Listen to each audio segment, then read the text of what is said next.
Jizzax viloyati Sharof tumani Umar Mufiyda bir konta bir mahsulot tamoyili asosida 20 nafar yoshlarga 5598 5603 konturdan 14 gektar yer ajratilgan. Ushbu ajratilgan yerga poliz ekinlardan tarvuz mahsuloti zamonaviy usulda ekilib yetishtirilmoqda. Har bir dehqon xo'jaligi uchun 74 hektar bo'lib berilgan. Shu dehqon xo'jaliklari uchun har biri yillik 55 million so'm daromad ko'zlanmoqda.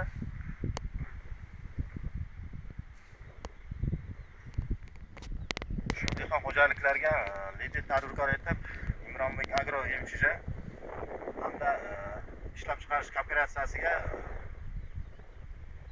Davlat saroy ichiga biriktirilgan